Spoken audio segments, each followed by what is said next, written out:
Hi, everybody. My name's Nick. I'm really excited to be here today to tell you about the AWS Database Migration Service.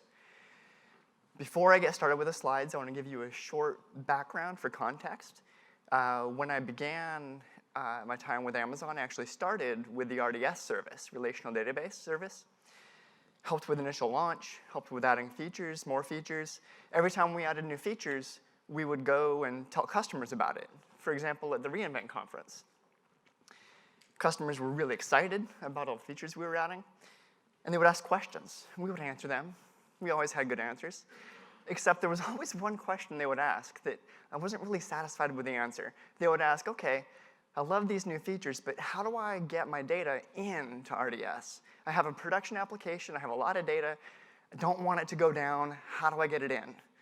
And we would sort of answer, we would say, well, you can start fresh. If you don't have any production data to begin with, you can start new projects in RDS really easily. And you can even, if you have an application that can withstand a little bit of downtime, you can shut it off real quick, maybe at night, move your data over, and then turn it back on again. And if you really need to do it online and sort of minimize your application downtime, it's hard. And we would sort of talk through all the complex steps to do it manually, and I wasn't ever really satisfied with that answer because customers would walk away they were unsatisfied. They didn't really have a plan going home to fix their problem. So here I am today at today's summit giving you the answer that I like. We're actually going to talk about a service that makes this kind of migration really easy. So what you're going to hear about today is some of the challenges involved with migrating databases, sort of what made the database migration service begin. And I'll talk through how it works, which includes a demo. Talk a little bit about pricing and that sort of thing. We'll get into the schema conversion tool, which is highly related to the database migration service, but a whole separate thing, including a demo for that. And then we'll get into some Q&A. So these days, we're hearing a lot of customers tell us that they want to move their on-premise applications into the cloud. But moving applications is simpler than moving databases that they depend on. Applications are usually stateless and can be moved fairly easily using a lift and shift approach. Now, databases are stateful, and they require more care. To move databases to AWS requires a data migration strategy. When it comes to designing these strategies, customers want to be able to do it with the least possible inconvenience and visibility to their customers. Once an application is migrated to AWS, it's not the end of the story. Often customers have several applications, some in the cloud, some on-premise, some in hosted environments. They need to be able to synchronize their data between on-premise and cloud-based applications. At the same goes for applications within AWS. Those applications often share data, and customers want to be able to synchronize and replicate data between various databases that they maintain within AWS. One other thing, customers moving applications to the cloud often see this as an opportunity to break free from the commercial databases, which tend to have heavy licensing burden. We often hear customers asking us if there's a way to convert their commercial databases into AWS solutions, such as RDS MySQL, Postgres, Amazon Aurora, and Amazon Redshift. So these types of solutions have always been pretty expensive and time-consuming. Some commercial packages cost tens of thousands of dollars. They're challenging to configure and to keep working. Some aspects of the migration won't transfer directly between engines, compatibility issues. Depending on how much data needs to move, application downtime may be significant. So that's where the AWS Database Migration Service came to be. I'm going to tell you a little bit about how that works. Like all AWS services, it's easy to get and straightforward to get started. You can get started with your first migration task in 10 minutes or less. You simply connect to your source and target databases, and it copies the data over, begins to replicate the changes from the source to the target. That means that you can keep your apps running during the migration, switch over when it's convenient for your business. DMS can be used to replicate within, to, or from Amazon EC2 or RDS databases, basically from anywhere to anywhere, as long as one of them is an AWS resource. Again, it's heterogeneous. So that means that with DMS, you can move data between engines, supporting Oracle, Microsoft SQL Server, MySQL, Postgres, MariaDB, Amazon Aurora, Amazon Redshift. As RDS begins supporting more databases, we'll of course continue adding support for those as well. If you'd like to learn more, there's a link here. Of course, you can also listen to me. I'll have more information too. So using the AWS Database Migration Service to migrate data to AWS is simple. You start by spinning up a replication instance in your environment. Next, from within DMS, connect to both your source and your target database endpoints. Then choose what data you want to migrate. DMS lets you migrate tables, schemas, the whole database. Then sit back and let DMS do the rest. It creates the tables, loads the data, best of all, keeps them synchronized for as long as you need. That replication capability, which keeps the source and target data in sync, it allows customers to switch applications over to point at the AWS database at their leisure. DMS eliminates the need for high-stakes extended outages to migrate their production database into the cloud. DMS provides a graceful switchover capability, and of course, when you're done, you gotta delete your instance.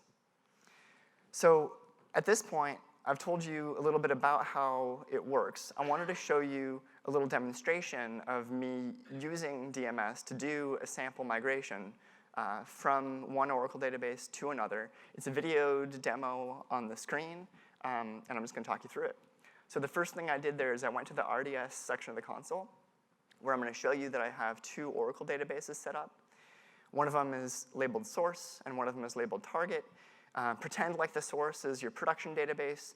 Pretend like the target is a new RDS database that you've just set up to migrate into. Here in SQL Developer, you can see that I've got them both connected, and we're gonna look at the source first. You can see that it has an HR schema with a couple of tables in it. I'm gonna show you the content of one of those tables. It has, on the source, it has 4 rows, regions. Not a very interesting data table, but the point is to show you that it's there. And then here in the target, you can see I'm scrolling down, and the HR schema exists, but there are no tables. And to show you that for sure, we're gonna go ahead and try to select from the regions table on the target and see that the table does not exist. So we wanna solve this problem. We wanna put the data from the source into the target. To do that, we're gonna go to the DMS section of the console. And you gotta start with an instance. You'll see I already created one. This is the one we're gonna use, but I also wanna show you how easy it is to create your own. You can just click on create, you give it a name, give it a description. You can select some of the other options there, but the default's usually fine. Click on create. Takes about 5 minutes to create, it varies a little bit. In this case, we're just gonna delete it since we're gonna use the one I already created.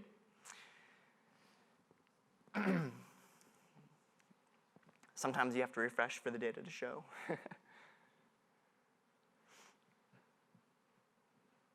So the next step, once you've got your replication instance, I said that you have to connect to your endpoints. So to do that, you have to start by defining your endpoints.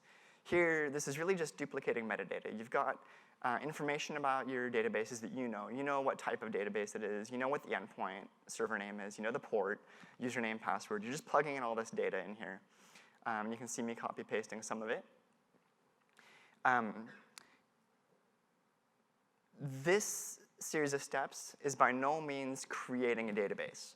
What you're doing here is you're sort of instructing DMS how to access your database. In some cases, it might be an RDS database. It might be one in EC2. It might be one in your on-premise environment. And you'll need to test the connectivity there. What's happening here is that the replication instance is reaching out over that VPC network to that database configuration and confirming that it's actually able to connect using that endpoint name, using the username and password. You can see that this one was successful. So we're gonna go ahead and do the exact same thing for the target. I probably could have pre-created one of these endpoints, so you only have to sit through one of them. But the important thing about the target is that in the source, the schema I want to migrate is called HR. And if I just use the standard master username for the second source instance, it would have gone into that schema. And I really wanted to use the HR schema. So you can see here that I'm typing in the HR username and the HR password, which is going to mean that the migration will put it into the HR schema. So once this connectivity is verified, the next thing we're going to do is actually create the task. The task is what defines the actual migration, what you want to move from where to where. So you'll see here when we click on, actually here, check this out. You can see that the HR schema and the other schemas on that source are actually listed there too. That's important because when you configure the task, you need to specify which schema or schemas you want to use. And so part of creating the endpoint involves pulling down which schemas are available also.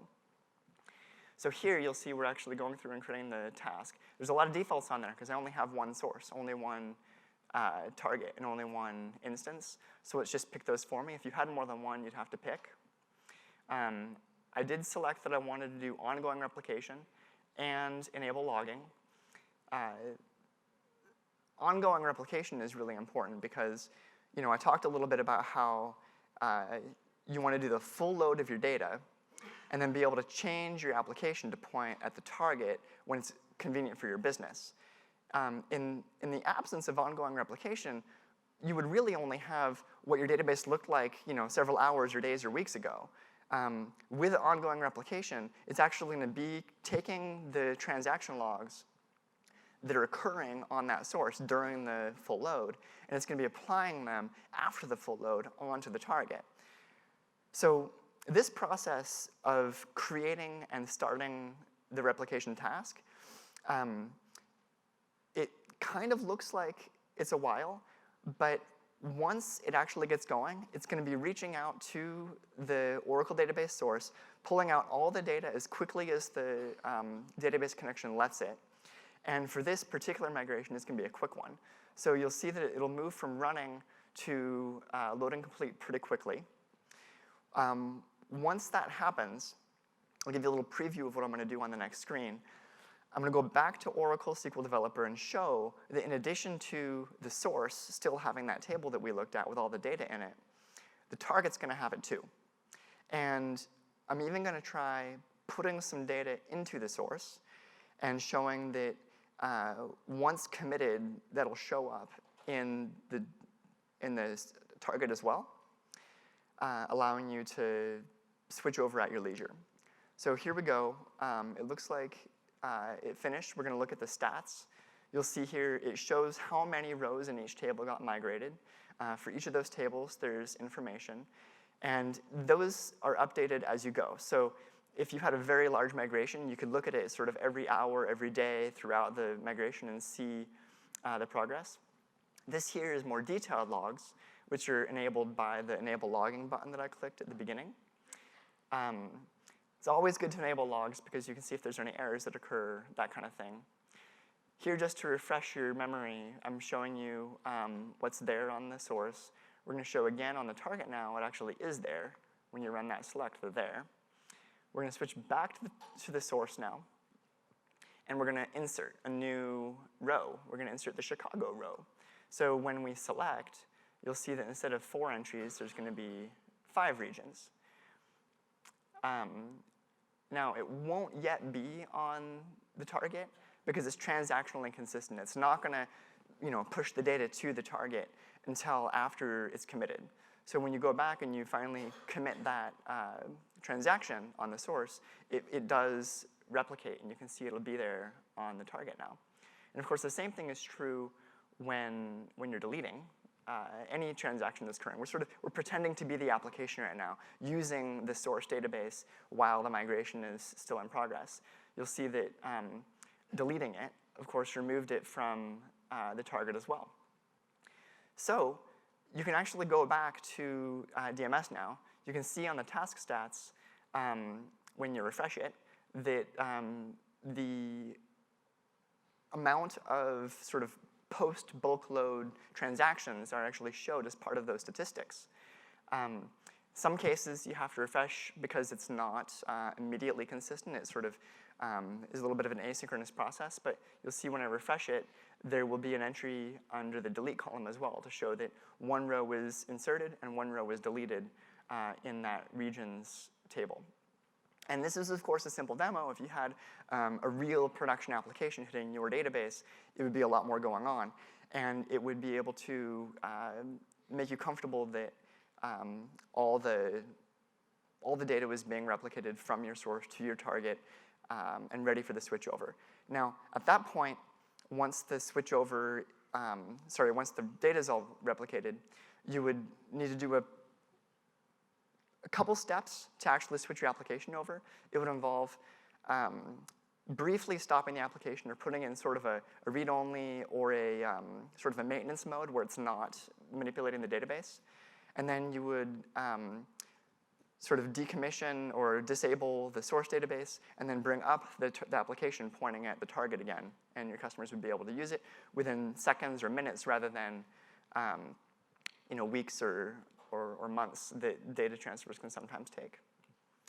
So this demo included a single source schema to a single target schema. But it's worth noting that you can do a one-to-many.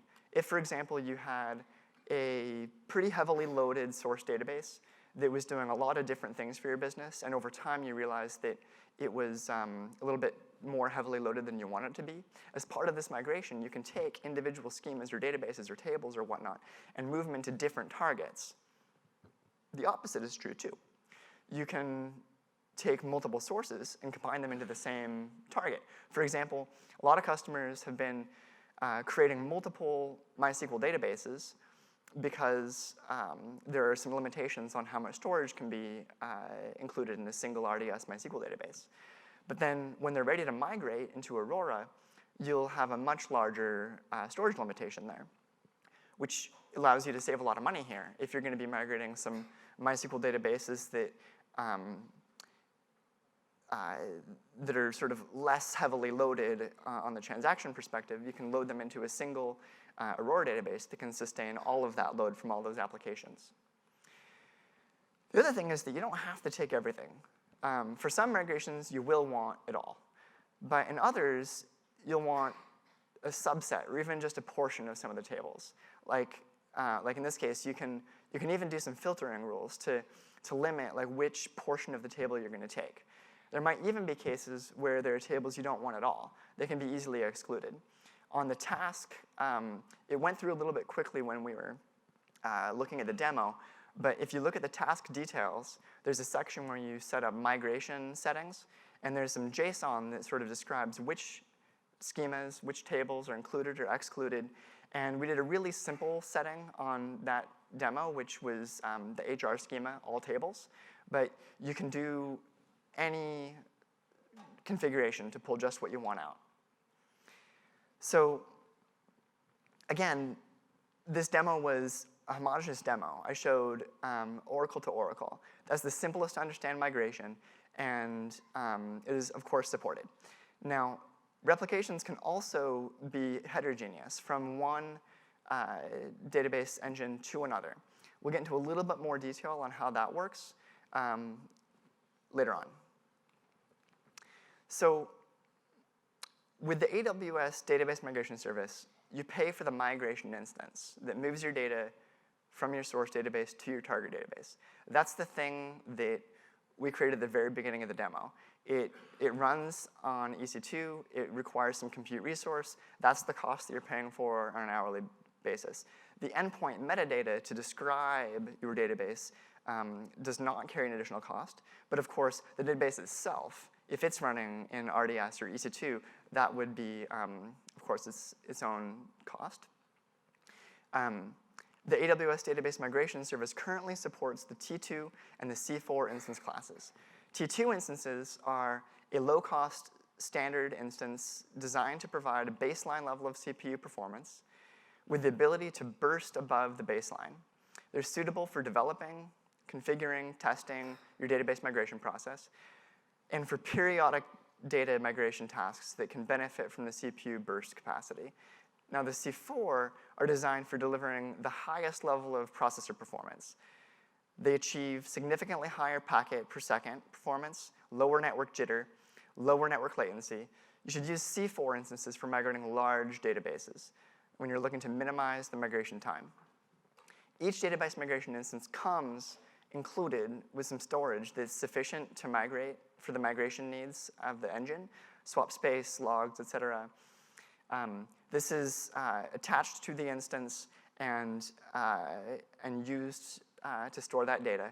Now, data transfer inbound is free, and you only pay additional charges if you're going to allocate additional storage for the migration logs, or if you're going to be replicating to a database that's in another region or on-premise. So, resources that are available to you as a customer. If you go to the AWS console and you click on DMS, there's some section on the right there that has things like getting started information, documentation. You can read in more detail about it. There's also an overview of some of the highlights of the features. If you want to go back and look at some of the things I'm talking about, get a little bit more detail on them, it's available there. Pricing. I showed you a previous slide that has the current pricing. It was only US East 1. It was only as of now. It's of course going to change, and if you're using a different region, you want to get the details there. There's a forum for DMS. You can go in there and you can ask questions. If you get started, you're not sure what to do next, you have a question about it, you can post there, and members of my team at AWS are going to take a look and see if we can answer. There's also a Java SDK. If you want to sort of automate some of these tasks and you want to set up multiple migrations, and you don't want to use the console, you'd rather set up a Java application that calls these APIs for you, you can download that SDK. And then, of course, there's also a command line interface if you'd rather do it using that sort of technique. So you might recognize this slide. I showed it already, and we've talked through everything on it except for the last little bit, which is moving off of those expensive commercial databases. It's a pretty important aspect for a lot of customers. That's really where the schema conversion tool comes in. The schema conversion tool helps automate many database schema and code conversion tasks when migrating from Oracle and SQL Server to open source database engines.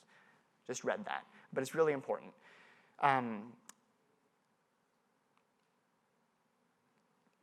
If you don't know which engine to migrate to, it provides an assessment report to help you choose. And it'll even identify places where it needs a little bit of additional assistance from you to be successful.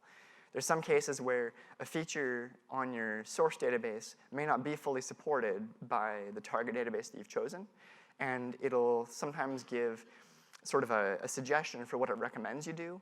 And in some cases, it'll be an automatic solution. Other cases, it'll require your direct input to provide a choice.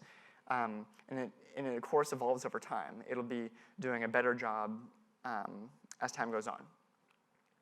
So this chart gives you a little overview as to which engines can be the source and which can be the target.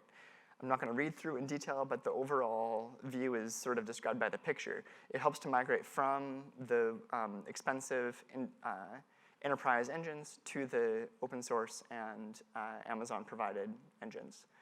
So it basically allows you to take the schemas, tables, indexes, and views, move them from the original into the new engine. Same thing for packages, stored procedures, functions, and triggers. These things all need a little bit of manipulation and change in order to be compatible with your target engine. Same thing with sequences, you define types and synonyms. The UI for it is almost impossible to see in this screen, and that's why I'm going to show you a little demo of how it's used to do a sample migration. So in this demo, we're also going to start with the RDS section of the console. We're going to go to the instances page, and you'll see again the exact same list of instances, but we're going to use the Oracle source, same one as we migrated from before, but we're going to use the Postgres one instead as the target. In each of these cases, I've just created RDS databases because it's the easiest for me to demonstrate. But of course, remember that your sources may be on-premise or other configurations. Here, I'm just sort of showing that the region table still has the same data in it from the source Oracle instance. And here's the pgadmin tool, which shows the Postgres database that we're planning to migrate into, to show here that the Postgres database does not have the HR schema.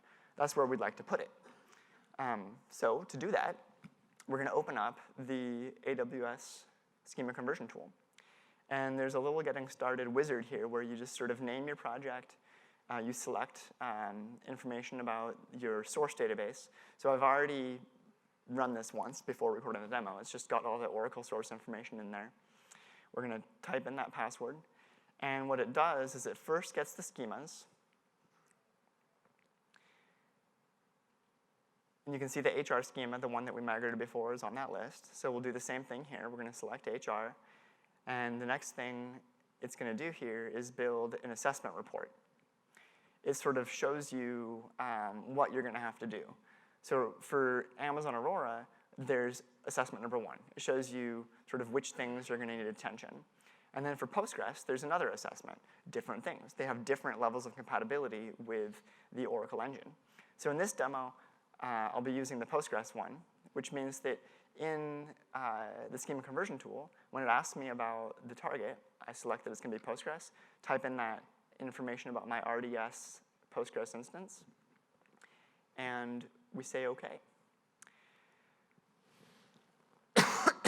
Excuse me. So this UI basically has your source information on the left. You can see the HR schema is there. It's other schemas from the Oracle database. The right-hand side will eventually be the Postgres side. But to begin with, I'm going to load up the assessment view, where it sort of shows me the things that it found that aren't fully compatible between this Oracle schema and Postgres. For example, it has a read-only view. And Oracle supports read-only views, but Postgres does not. So it's drawing attention to that. And to get more details about what it's going to do about that, I'm going to actually do a conversion of the schema into this Postgres database. Not the data, just the schema. And when we go back and look at the same information, it's actually going to show me what it created on the Postgres side. It created the exact same view, formatted a little bit differently, but it just excluded the with read-only. So it becomes our responsibility to decide if that's acceptable for our application. Is it OK to use a non-read-only view, since Postgres doesn't support that? Here's another one where it's got a tochar command. It says that the arguments are processed a little bit differently, and it's drawing our attention to that so that we can confirm it's acceptable for our needs. We'll just pretend like we went through each and every one of those, and we confirmed that every one of them was acceptable to us. It's a little bit, it's the time-consuming part of it, and not super relevant for this demo. It'll be more relevant when you get your database up in there. Here we are now creating this, this Postgres endpoint that we're going to use for the Postgres import. This one I almost certainly should have had included beforehand, because there's not a lot interesting going on here, other than realizing that it's the Postgres one this time. I'm going to be using the master username from the RDS instance, the master password. There's no need to use another user in this case, as there was for the Oracle one. Once we actually create this endpoint, the next thing we're going to do is get into the task screen again. We're going to create another task. And that task is going to be from the Oracle source to the Postgres target. This is the first time we're going to be doing one where the engines of the source and the target don't match. You can see that it auto-selected the instance and the source again, because I only have one of each. But we have to actually pick which target now, since we have two. And we're going to leave as a standard migration without changes, just because it makes it a little bit simpler. I always enable logging, just because if something goes wrong or if you want more details, you can't really add logging after the fact. So Just as a general practice, I always click that button. In this demo, I actually didn't show the logs for the Postgres migration. They are really similar to what you'll see from Oracle to Oracle. It just sort of lists out how many rows from each table got migrated. So at this point, you have schema pre-created on the Postgres instance that is the schema conversion tool's best guess at what we want out of the Oracle one. And then the second stage is this task, which is going to be loading the data. So first schema, then data, and optionally continuous replication after that. This one, unfortunately, took about a minute to create, and I did not have a video editor handy to shorten it, so apologies for that. Once it finally does finish creating and running, what you'll see next is we're going to go to the pgadmin, and we're going to refresh the schema. You'll see in there that the HR schema does appear. There is data in it, and we were successful in getting the data in. Now, for a heterogeneous migration, you might have a little bit more verification to do than just like a single table. This demo, I'm just going to show you the contents of one table to prove that it happened. But if you're trying to verify that your application is compatible with the new engine, you'll probably have a little bit more testing to do. Well, you have maybe a test version of your application that you're going to point at sort of a test migration version running on the new engine. Make sure that all the aspects of your application are still working properly. So don't treat this verification as sort of the be-all, end-all. All I'm doing is, as you can see here, I'm going to refresh the schemas. I'm going to see that HR is there. I'm going to go down to the tables. I'm going to select the region one. And you'll see when I click on the magic button of data, the same 4 regions are still there. So what you've seen now is one demo where we did a homogeneous import from Oracle to Oracle with continuous change history after the fact. And then we did another one where it was from Oracle to Postgres with utilizing the schema conversion tool to prepare the schema ahead of time. So pricing. I included a whole slide earlier for the pricing details of the migration service. This one's a little bit simpler. You pay nothing for the software license. You do run it locally, so you have to download the software, install it on your local workstation. So in that way, I guess you're paying for your local workstation, but there's no software license. Of course, subject to some terms and conditions that you should, of course, fully review before using the service or the application. Basically, it's for use by AWS customers that are in good standing to migrate their databases into AWS or out if you so choose. So we've got a couple of big customers already using this. I mean, some of you might be thinking, is this appropriate for my business? You know, my business is pretty big. We've got some important things going on. Who else has used this? Expedia, who a lot of us have heard of, I assume, is doing a migration of a bunch of their databases into Amazon Aurora. And we've got a quote here from a principal engineer there who says that the ease by which we do this using the AWS Database Migration Service has simplified this process for us and enabled us to accelerate our migration efforts. The ability to closely monitor the process, the detailed logging feature, and the support we received from AWS have given us a great deal of confidence in a successful migration. I showed you a bunch of these features as we went through. You can feel free to try it using your own data as well. We also have Thomas Publishing, another big company who needed to grow their database footprint using Oracle, but in that case, you can see it would have required a significant upfront investment in both infrastructure and licensing expense. They really wanted to move their databases to Amazon Aurora before doing that scaling. And the database migration service automated most of that work. It dramatically reduced the manual effort required for that code migration. Their chief technology officer basically said that the AWS Database Migration Service will be a key enabler for our plans to migrate more databases to Amazon Aurora in 2016. They've done some already. They're doing more. They've liked it. They've liked it so much they're going to keep doing more. I hope you guys like it too. So if you're looking for more resources, how can I learn more? If you go to the DMS section of the console, same place as you would go to use the migration service, there's a section at the bottom for getting the AWS Schema conversion tool. There's the download link right there. When you click it, you'll see something a little bit like this, details on installing, how to use a lot of the same things that I've just walked through.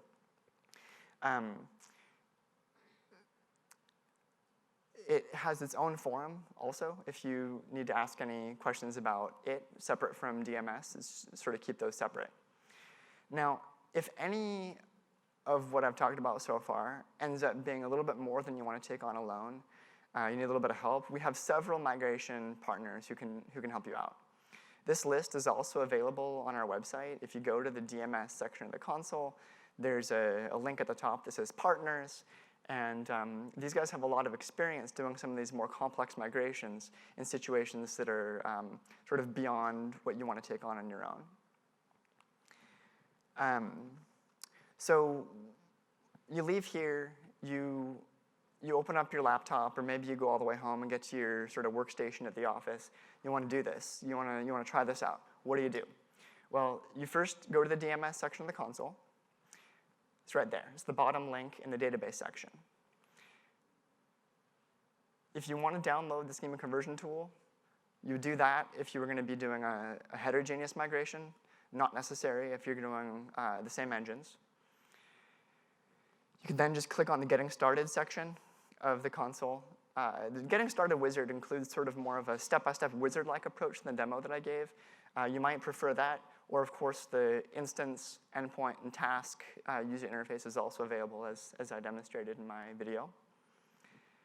And that will allow you to create each of those resources and get them running. So I've finished a little bit ahead of the allocated time, but I have a little bit of an opportunity now to answer any questions that you guys may have for me about the service or the tools. Go ahead. How does the comparison work? Looking into log files or change logs? So you asked how the comparison works, and you mean for the schema conversion tool part of it?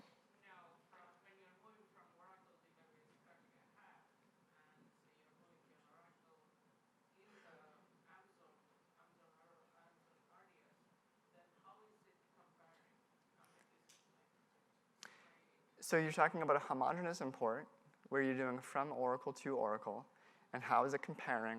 Do you mean the schema or the data? What changed in data? Oh, so what's changed after it began? Okay, got it.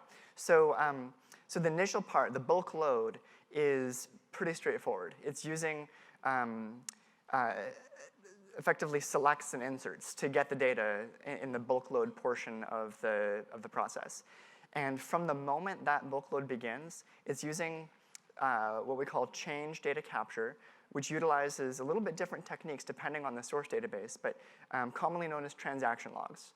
And as the transaction logs are emitted for those transactions that are occurring, we store that change data on the replication instance so that once the initial load is complete, it can begin applying that change data to the target instance to make it the same, basically applying the same changes that got applied to the source. So if there's, let's say, example, like you truncated a table, then there's a chance that you're out of sync with the migration. Right. So, so you're saying that if you truncate a table, there's a chance that you can get out of sync. There are some limitations in transaction log-based tracking. There are certain things you can do to the source that won't be properly carried forward to the target. And that's why it's important to make sure that you're verifying consistency and evaluating whether anything that your application does is going to be incompatible with how that engine does transaction log-based replication. In most situations, it's going to do the right thing. And you're right, you'll want to make sure that you verify for your specific use case that the databases are consistent before switching your application over to it. In front. Okay. If you had a setup where you had multiple server, database servers. You want to migrate them all to, or replicate them to a single Aurora database to support replication from multiple sources to a single target? Yes, so the question was if you can do replication from multiple sources to a single target. You absolutely can.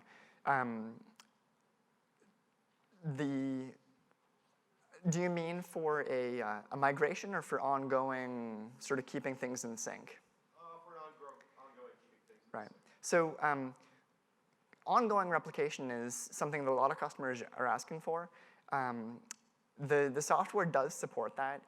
It'll work, but we want to make sure that customers are aware of some limitations with the ongoing replication. There are certain types of hardware failure that could interrupt that ongoing replication, and we don't have automation built in to automatically restart.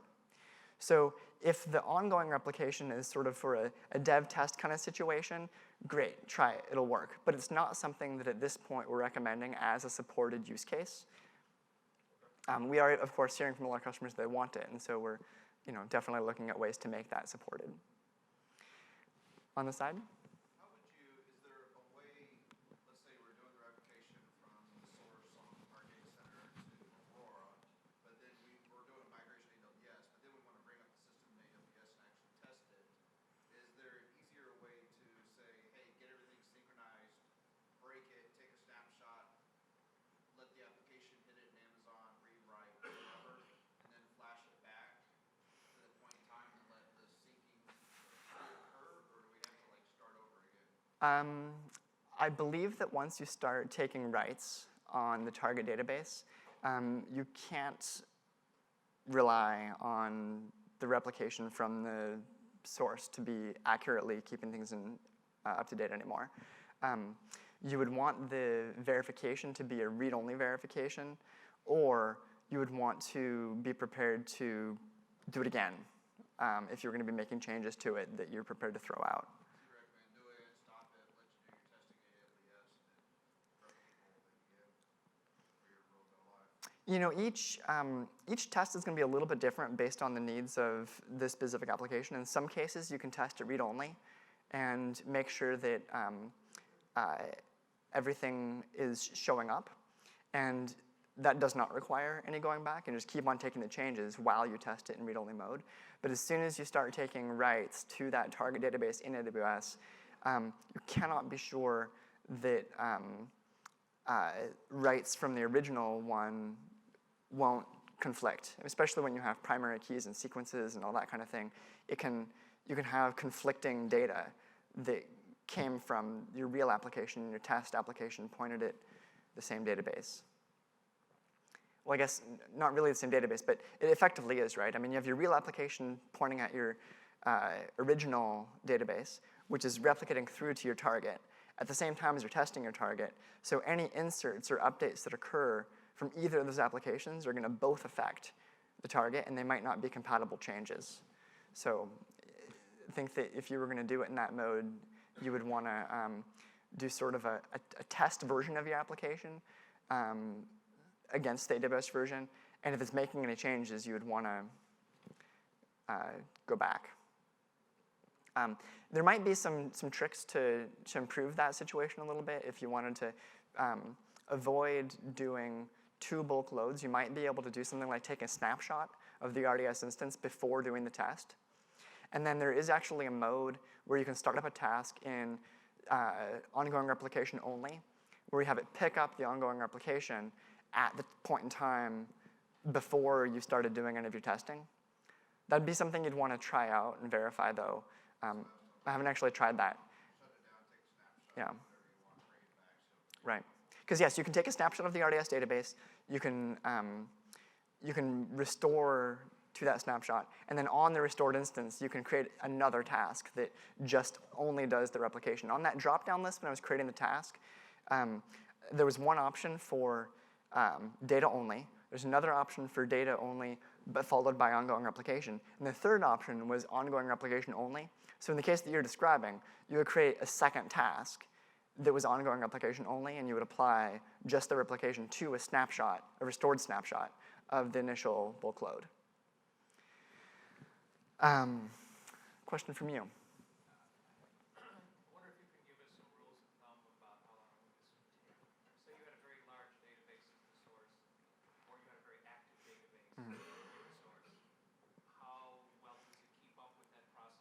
Okay.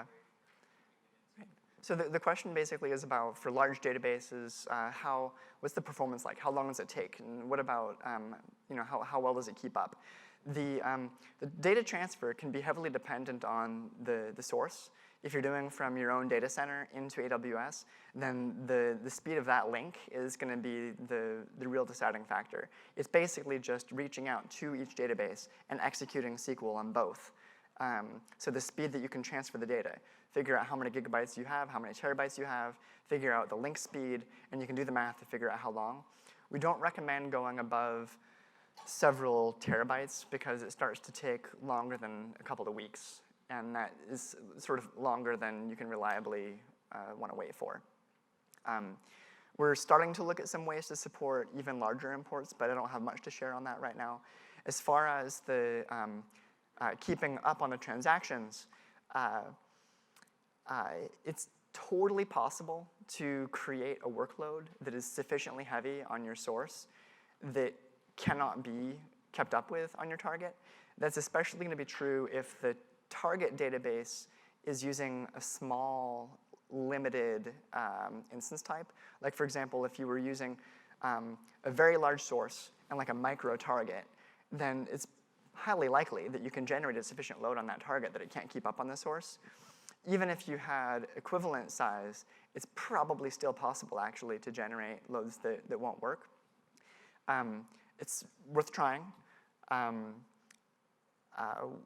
In situations where customers are having trouble keeping up on those transaction logs, we recommend doing it during sort of lower times of activity, if there is such a thing, like maybe at nights or during a time of the year when your application is used less heavily.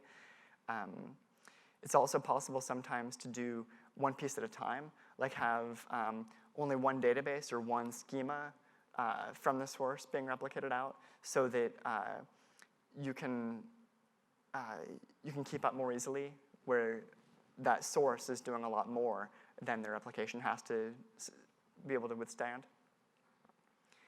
In the back?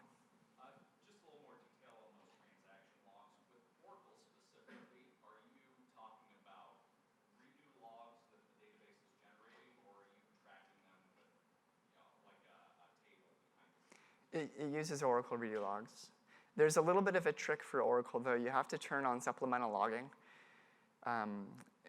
There's some documentation. I didn't go into the details here because this is an introduction rather than a deep dive. But if you're going to use Oracle as your source, there's some documentation that talks about turning on supplemental logging. You have to do it as sort of a system-wide setting, as well as for each table. And there's several things that have to be tweaked. If you don't do them all, then you'll see in the CloudWatch logs errors that say, can't do this because supplemental logging isn't turned on properly.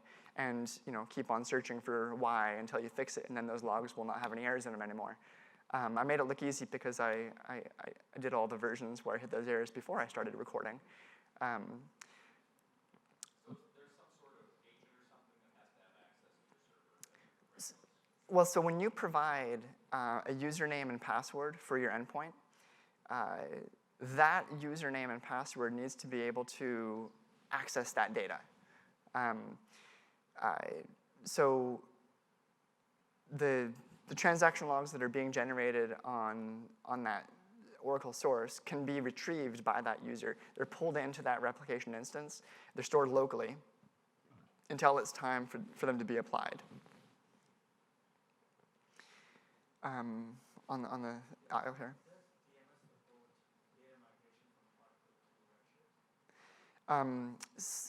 A very good question. When we originally talked about this service at initial launch, we said that it did, and then when we launched it, it didn't.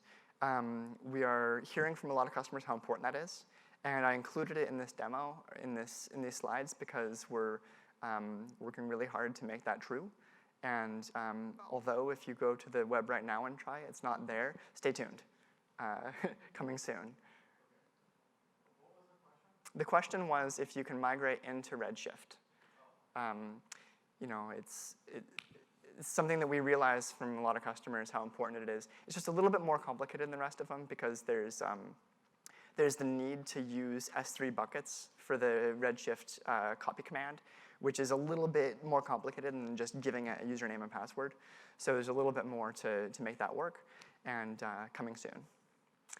So the database migration service has to target an RDS instance? So the database migration service, does it have to target RDS? No. The important thing is that either the source or the target must be an AWS resource.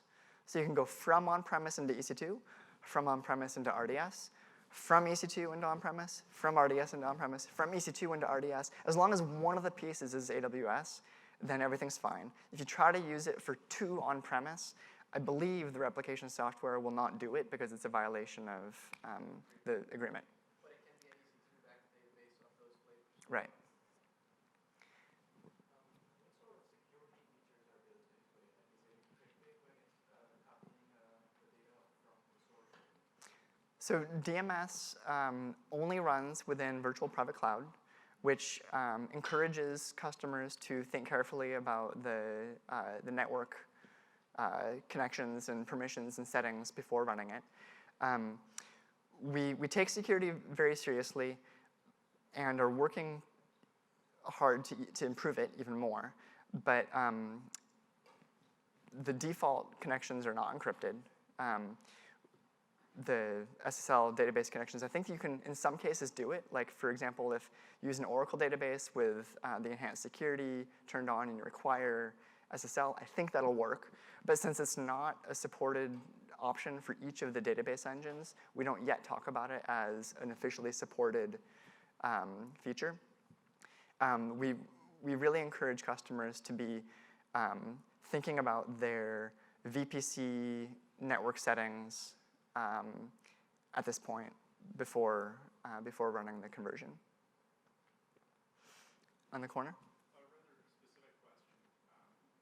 We've run into a case where we're not able to import JSON-B data types from on-prem Postgres into RDS Postgres. Is there any plans to implement that?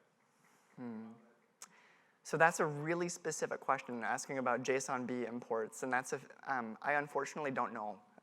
If I knew, I would be happy to answer, but I'm sorry. I can probably, if we meet afterwards, I can get your info, and we can maybe, or if you post onto the forum, I can make sure that your request gets answered. I'll touch bases with you after. Okay.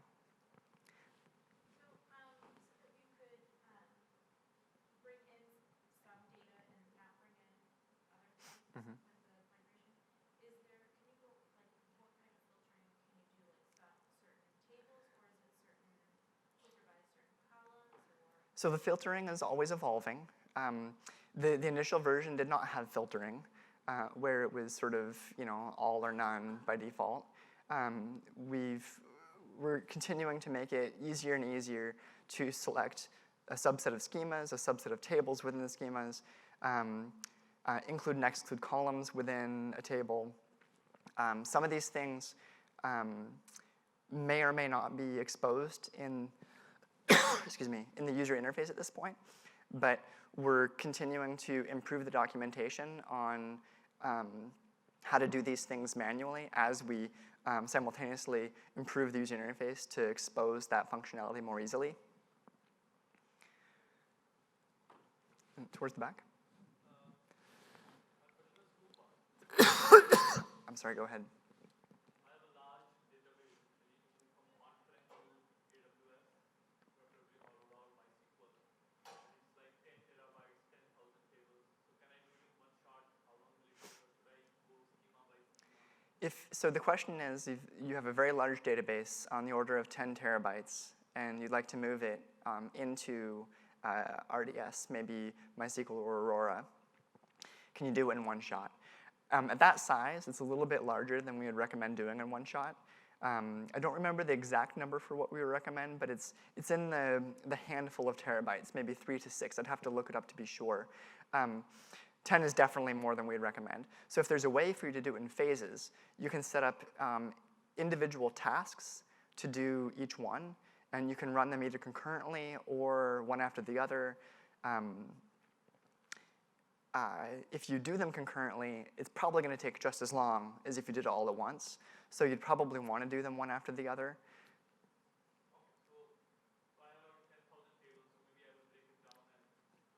Yeah, it's probably best to separate it into individually consumable pieces that can be migrated independently. And once that first section is migrated, start with the other one and do that until you have each piece migrated.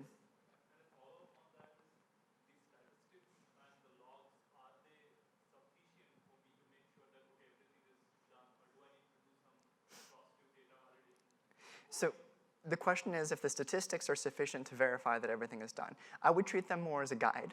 It gives you a little bit of a heads up as to the kind of progress your migration is making. If you're interested in making sure that your data is consistent, valid, and fully there, there are probably some additional checks that you'd want to make on your source and your target data to be sure that that you're ready to enable the application on the target endpoint. Do you have any validation tools that help in that process of post-migration validation? There are some commercial tools that make that possible. We don't have any that we specifically offer at this point, but we are hearing from a lot of customers that that's important. So, as we continue iterating on the service and making things increasingly easy for customers, it's definitely something that we'll be considering. So I think I'd like to just finish up. If any of you have questions you'd like to talk with me about afterwards, I'll be here a few more minutes. And I'd like to thank you all for coming. Feel free to fill out the evaluations for the talk, either on the app or I think they're available outside as well. And thanks for coming.